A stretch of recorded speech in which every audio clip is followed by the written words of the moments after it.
our next guest, you guys. He's the drummer for and he's also running for mayor of this city. Please welcome out Bim Ditson, everybody.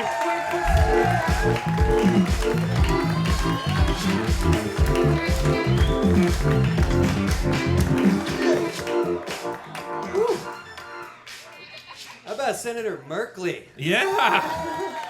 You like that guy? Oh, yeah. Did you guys get to talk backstage at all? Not really, no. No. Busy guy. Yeah, he's very...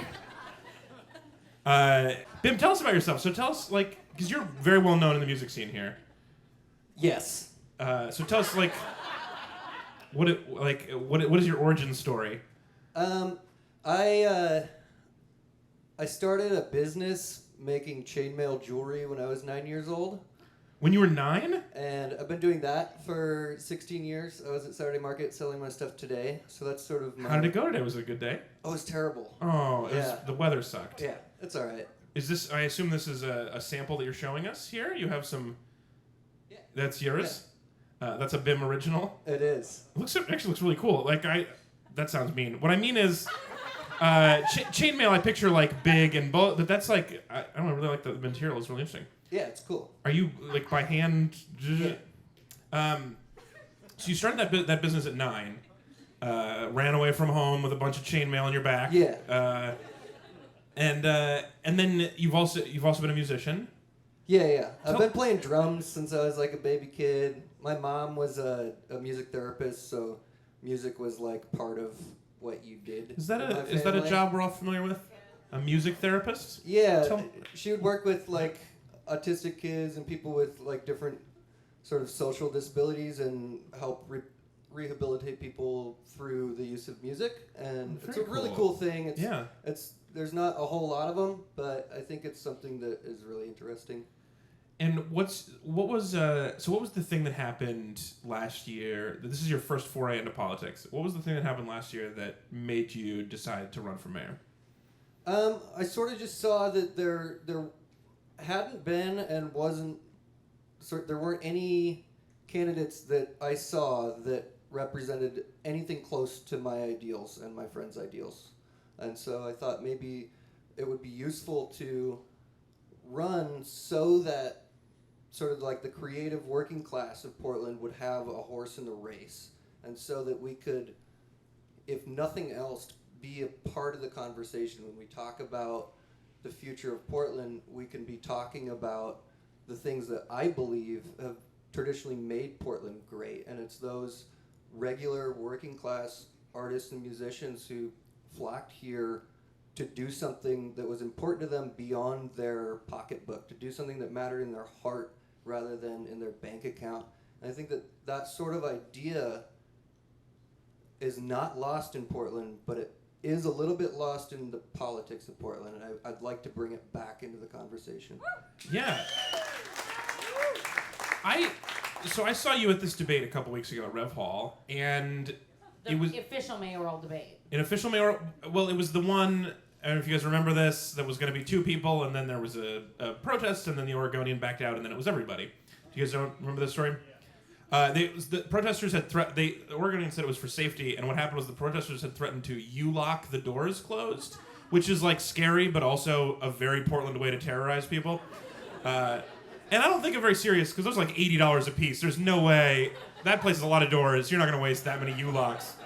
Anyway, so they opened the debate up. Everybody came in. And you killed it. You were great. And you found out at like 2 o'clock that day that you got to be in the debate.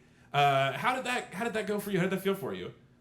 It was great. I mean, it felt right. You know, it felt like something where we were going to have a discussion between 2 extremely similar career politicians that I don't think are representative of regular Portlanders. They're completely out of the tax bracket of Portlanders, and yeah.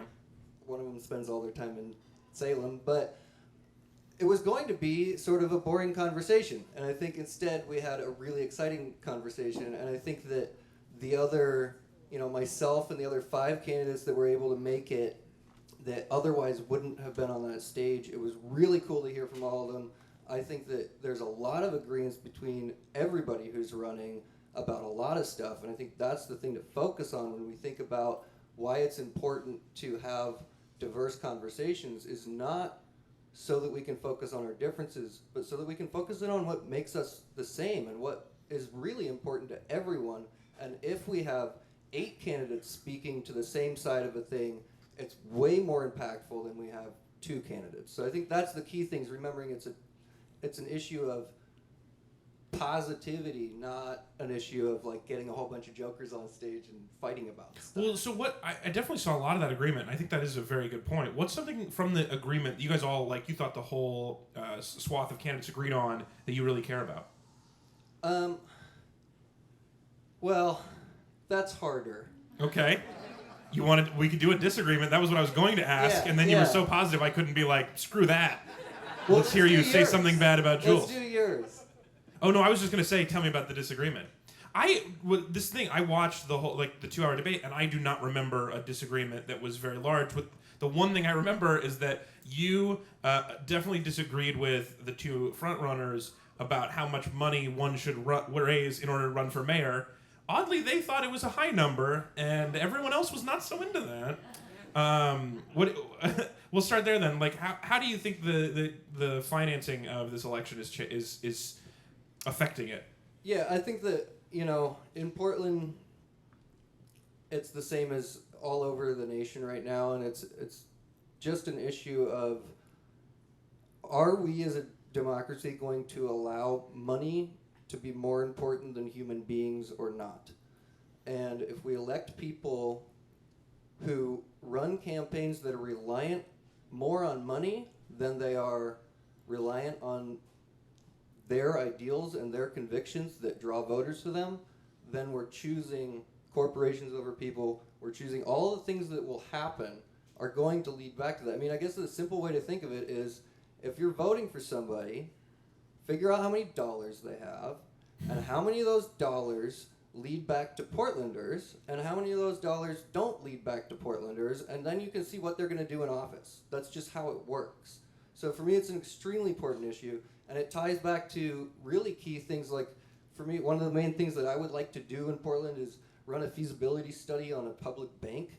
I think it's probably the most important thing that we could do, and it's gotten no traction from any career politicians. It's ridiculous. It's a way that we can keep our tax dollars out of Wall Street's hands and keep our investment in those dollars and our leveraging of those dollars going back into our region. Yeah. And I'm going to say those are like the 6 people who are much smarter than me about what that action. So I was going to ask you to clarify, what is a public bank? Is this an idea that's been kicking around, or is this fairly new? This is, okay, so there's one public bank that functions this way in America, and it's been around for 96 years. It's a bank in North Dakota. It's arguably the most stable bank in the history of the United States. It has led to the communities that bank with it and the city governments that bank with it were the only communities, the only cities that didn't see impacts in a negative way from the financial crash that happened. It's clear that a public bank is the best way to safely protect citizens' tax dollars. So to that end, it then becomes scary when we have a mayoral candidate who's raised $500,000 who was a senior advisor at Bank of America before he was a politician. Right. That's scary to me. So that is I was pausing for applause, didn't happen. Now I'm just way thrown off. Just don't understand you guys. I'm no Merkley. So Every time. I was gonna say you look like comedian Robbie Pankow, but you sound a little bit like Jeff Merkley. well, so that actually, Mashup. I do want to hear more. So I want to give you the same opportunity I did with Merkley to say 3 things you care about. That could be one or not. You can start over. But first, I do want to talk about the thing that Bree just said, because one of the things that happened at this debate was I was sitting near some old people, and they loved you. They loved you. And I wouldn't say they planned on loving you. I feel like every time you would talk, they would go, oh, this guy, yeah. Is that have you gotten that reaction to people? Are people surprised that you know so much about this? Or like, do you think people treated you differently than they did when other candidates got into the race? And have you surprised those people? Yeah, I think I surprised people. And I mean, we all, making judgments about other people is part of how we evolved, and I don't blame anybody for doing it, but I do appreciate how much in Portland people really are willing to listen to someone and change their mind. I think that's one of the big strengths of anyone who is smart is Yeah. the willingness to be wrong. Yeah. That's what intelligence is. Yeah, I thought that was so cool. And I think some people may have judged when the debate first started that they thought you were going to be more like the candidate who just yelled "fuck you" at the audience a bunch of times. Who is that? I don't remember his name. He did not do great. I like it. Sounds like he's not. He's kind of an outsider. I like him. It was like the second time he talked, people started booing him, and he was like, "Fuck you! I don't need you guys." And I was like, "I think you do, man. I think you do." That's mostly how democracy works. Yeah. So, but have you been when you talk to people? Are they surprised? Are they on board with you? Or are you even getting opportunities to talk to people as much? Because that was the biggest debate at that point. I think it was the first time you guys had all gotten together at that point. Yeah, I think people are surprised for like 10 seconds, and then either they don't care about politics or they're down. You know? That's amazing. You win people, like being consistently winning people over in 10 seconds. You'd be very proud. I'm very good. Yeah. I want to hear your three. Yeah, I want to hear your three things. So you can count the public bank, or you can start at 2, or you can start over at 1 if you have 3 things. But what are things that people should care more about than you think they or do? things that they don't understand, maybe necessarily. Sure. Like we were talking about. Yeah. I think one thing that's really important in relation to, affordable housing and the housing crisis is like the big thing in this debate. And I feel like the focus should shift from being about there's a lot of people moving to Portland, oh no. It shouldn't be about that because cities can deal with that. It should more be about a lot of people came to Portland, and why didn't the elected officials do the stuff that makes that work? Why do we have a housing crisis? We shouldn't have that. We have a surplus budget this last year of $49 million. It's not like the city doesn't have the means to do stuff. My argument is that when cities grow like this, it's often seen as an opportunity for a lot of outside interests to make a lot of money. And usually, when you chase money, you don't land at morality. So that's the thing I would like to bring up is let's think about different sort of like commissions that are in place that are supposed to deal with this stuff. Look at the PDC. Why does it look like when you look at the people who are serving on the PDC, it looks like a convention for developers? Why do we have developers drawing the maps for this? We should have community leaders drawing the maps for this. Yeah. I think the Development Commission looks like that because that's literally what it is. I think you have a very good eye for developers. Bunch of hard hats and stuff. Is that Yeah, what yeah. we're talking about? Yeah. But the suits and the hard hats because they're not working there. They just don't want something to fall on their nice suit. Awesome. So number 2. Give us number 2. Or number 3. Did you count the other one? This is important for my scorekeeping. I don't know. Okay, decide later. So What do you think?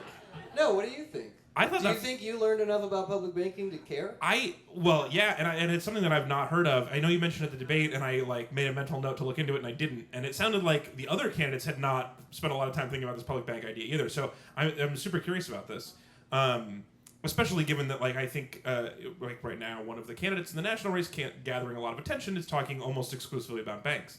And I haven't heard that from that group either. So I think I'm fascinated by that idea. Yeah. So I would count that. Do you guys want to count that? But I also do want to talk to you more about homelessness because we were talking about that backstage. There's so many issues I want to hear from. So, but give me number 2 that you think we're not caring about enough. Yeah, I mean, definitely tackling homelessness. Okay, great. Tell us about that. So we were talking backstage really Yeah. briefly, and I wanted to hear your thoughts on how we handled that earlier and what you think about it. You had mentioned what happened in Salt Lake City and sort of like their program of how they just basically what they did is they, as a city, gained access to a whole bunch of housing stock. And they took that and they decided the way to gain most on every level is to give people who don't have access to a place to live access to a place to live. And it worked. Yeah. Which makes perfect sense, actually. Yeah, it sounded like a joke when I said it, but it actually worked. Yeah. It was a thing that happened. Yeah, and the idea behind that is that, yes, it's a big investment to do that, and it seems like a huge pile of money to dump into this place to basically buy up a bunch of places for people to live. Right. It's also more expensive here than Salt Lake, where nobody wants to live. Yeah, and that's totally a challenge. But the thing I'd like to get to about that is that what you're basically, if you want to look at it from an economic standpoint, and you want to make an economic argument for solving homelessness, it's the best thing that you can do with any demographic, is take somebody who is costing the city a ton of money because we're being forced to treat them like criminals and police these people who need help, and it's very expensive with all sorts of healthcare stuff, all that stuff. It's super expensive. So you take something that was a cost to the city, and you turn it into somebody who has stable work, who's in a situation where they're renting, and that becomes a huge benefit. So it's sort of like it's the most improved players of a city, if we want to get to sports. Yeah. And it, like, Bree's not even, she's just so gone. She was already, you lost her. So is that something you think is feasible here? You think that's something we could make happen? Yeah, what I would propose is that for the short term, yes, we need shelters for everyone. We need to get people off of the street. It's a life and death situation. We have to do that, period. Yeah. In those shelters, I would propose that we also offer at least 20% of the number of beds that they house per night in subsidized transitional short-term housing for people who go to those shelters, so that somebody who's homeless can go to a shelter, discover a way to start climbing out of their situation, access it at that location, and then move into affordable housing. Yeah. Yeah. I guess right. We can't, the shelter thing is super important, but let's not let it distract us from the end goal. The goal is getting people permanently off the streets. If we don't have a bridge between shelters and permanent housing, then you're going to just continue to have homeless people continue to have a system that they're trapped in rather than one that they can get out of. So you've got what sounds like a very good plan for that. I agree with you about the Development Commission. I agree with you about the public bank, I think, pending more research. Do you feel like now, but these are also this is not the way that the front runners in this race are talking. So how is your experience of running against that? How is the campaign going? How are you going to bring this to people? How is this going to work in terms of a campaign? I'm here. It's a good start. Good start. And you're here because at the debate you were amazing. And so I feel like this is like when people see you, they want to hear more from you. So that's a good start. Yeah.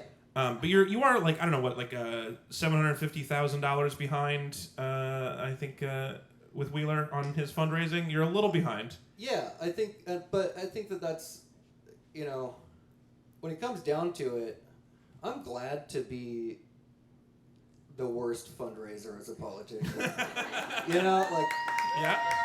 Yeah. I see that as a positive. For me, it's like that's 750,000 strings that I won't drag into City Hall. Well, the snarky part of me wants to say that it's hard to get into the City Hall without string. Like that the strings are also what pull you into City Hall. Does that sound like?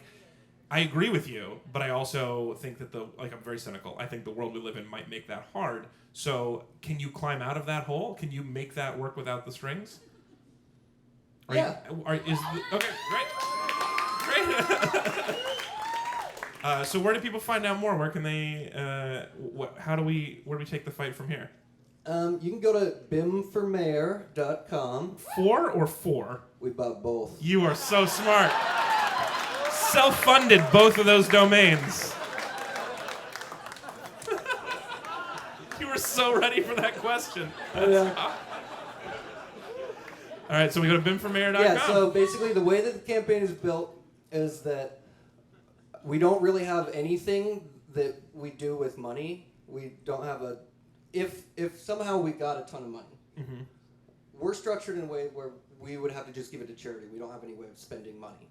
So what we do instead is invested a whole lot of time figuring out how can we give people something that they can do with autonomy to be active in their local climate, to affect their neighbors, to get their buddy who's sleeping on their couch to register to vote. to do any of that stuff. Yeah. And so what it is, basically, you go to the website and you make an account, and then it has a whole bunch of tasks, and you do stuff. And that's how democracy works. Very cool. BIM4mayor.com. Ladies and gentlemen, Mr. Bim Ditson.